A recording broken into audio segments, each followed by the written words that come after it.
பார்வையற்ற ஒருவர் பார்வையற்ற வேறொருவருக்கு வழிகாட்ட இயலுமா? லூக்கா எழுதின செய்தி அதிகாரம் 6 இறைவார்த்தை 39. ஒரு கம்பெனியில் மேனேஜிங் டைரக்டராக வேலை செஞ்சுட்டு இருக்கிற ஒரு நபர் செல்போன் பேசிக்கிட்டே போய் ட்ரைனேஜில் விழுந்துட்டார். ஐயோ அம்மா யாராவது காப்பாத்துங்க காப்பாத்துங்கன்னு கதறாரு. அப்பொழுது அவருடைய ஆஃபீஸில் வேலை செய்யக்கூடிய ஒரு நபர் வராரு. ட்ரைனேஜில் எம்டி விழுந்து கிடக்கிறாரு. அவரை பார்த்து கேட்குறாரு,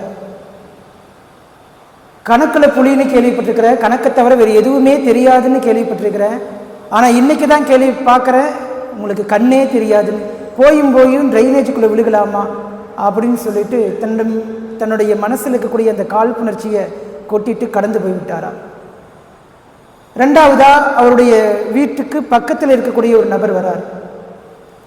ஐயோ அம்மா காப்பாத்துங்கன்னு கதற சத்தம் கேட்டு வந்தவர், நீங்கள் ஒரு கம்பெனியில் எம்டியாக இருக்கிறீங்க, ட்ரைனேஜ் ஜாக்கிரதைங்கிற போர்டை பார்க்கலையா?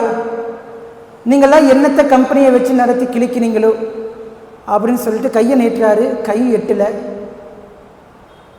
தன்னுடைய வழியை பார்த்து போயிடுறாரு. மூணாவதா அவருடைய பழைய காலத்து நம்பர் வரார், ஓல்டு ஃப்ரெண்ட். ஐயோ அம்மா காப்பாத்துங்கிற அந்த சத்தத்தை கேட்ட உடனே எட்டி பார்க்குறாரு. தன்னுடைய பழைய நண்பன் ட்ரைனேஜுக்குள்ளே விழுந்ததை பார்த்துட்டு சட்டையை கூட கழட்டாமல் ட்ரைனேஜுக்குள்ளே விழுந்து, முதல்ல என் தோல் மேலே ஏறி நீ போ அப்படின்னு சொல்லி அவரை வெளியேற்றி விட்டு இவரும் வெளியே வந்தாராம். இயேசுவில் பிரியமான சகோதர சகோதரிகளே, இன்றைய நாளுடைய இறைவார்த்தை வழிபாடு பிறரிடம் இருக்கக்கூடிய குறைகளையோ குற்றங்களையும் பார்க்காமல் நம்மிடம் இருக்கக்கூடிய குறைகளையும் குற்றங்களையும் பார்ப்போம். அப்பொழுதுதான் வாழ்க்கையிலே வளர்ச்சி இருக்கும், வாழ்க்கையிலே முன்னேற்றம் இருக்கும் என்கிறார் ஆண்டவர். இந்த லூக்கா எழுதிய நற்செய்தியிலே இந்த 6வது அதிகாரம் முழுமையாக பார்த்தோம் என்று சொன்னால், இயேசுடைய போதனைகளுடைய ஒரு பகுதியை முழுமையாக கொடுத்ததாக இருக்கும். யாரெல்லாம் இயேசுடைய சீரலாக பின்பற்றி வருகிறார்களோ அவர்களுக்கு கொடுக்கக்கூடிய ஒரு நற்போதனையாக லூக்கா நற்செய்தியாளர் இந்த அதிகாரம் முழுமையுமாக அவர்களுக்கு கொடுத்திருப்பார். இயேசுடைய திருவுரையை கொடுத்திருப்பார். இயேசுடைய சீரலாக இருக்க வேண்டும் என்று சொன்னால் அதற்கான அடிப்படையான தகுதிகள் என்னென்ன என்பதையெல்லாம் இந்த அதிகாரத்திலே நாம் பார்க்க கேட்கலாம். அதனுடைய ஒரு பகுதியைத்தான் இன்றைய நாளுடைய நற்செய்தி வாசகம் கொண்டிருக்கிறது. பிறரிடம் இருக்கக்கூடிய குறைகளை பார்க்காமல் உங்களிடம் இருக்கக்கூடிய குறைகளை நிவர்த்தி செய்யுங்கள். உங்களுக்கே கண்ணு தெரியல அப்படின்னா மற்றவர்களுக்கு எப்படி உங்களால் வழிகாட்ட முடியும் என்கிறார். இயேசுவுக்கு நக்கல், நையாண்டி, கிண்டல், கேலி எல்லாம் இருக்குதா அப்படின்னு கேள்விப்பட்டோம்னா, யோசிச்சு பார்த்தோம் அப்படின்னா, இந்த நற்செய்தியை கொஞ்சம் யோசிச்சு பார்த்தீங்கன்னா அப்படின்னா நல்லா தெரியும்.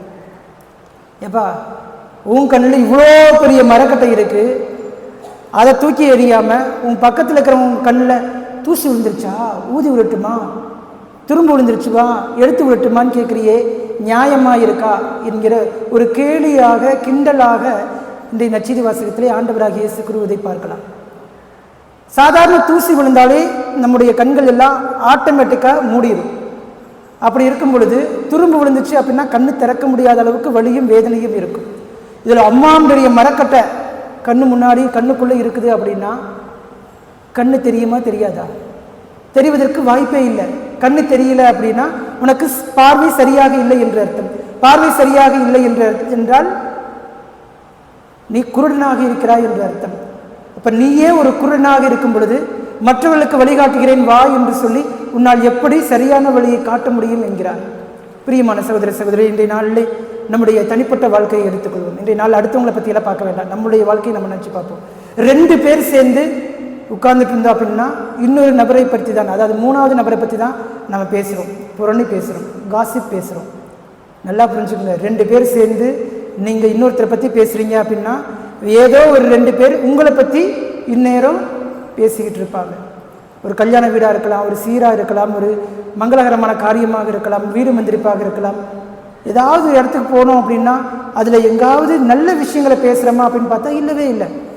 தேவையில்லாத விஷயங்களை பேசுகிறோம், வாழ்க்கைக்கு பயனில்லாத விஷயங்களை பேசுகிறோம்.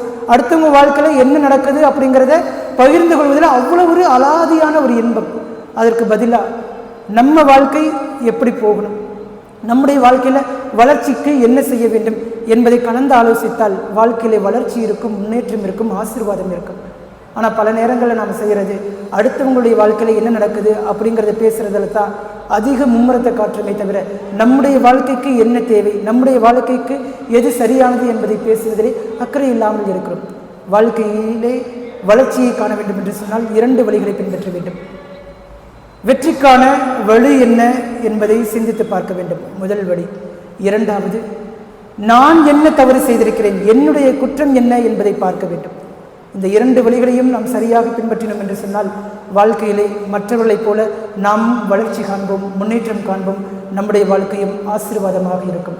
பார்வையற்ற ஒருவர் பார்வையற்ற வேறொருவருக்கு வழிகாட்டும் இயலுமா?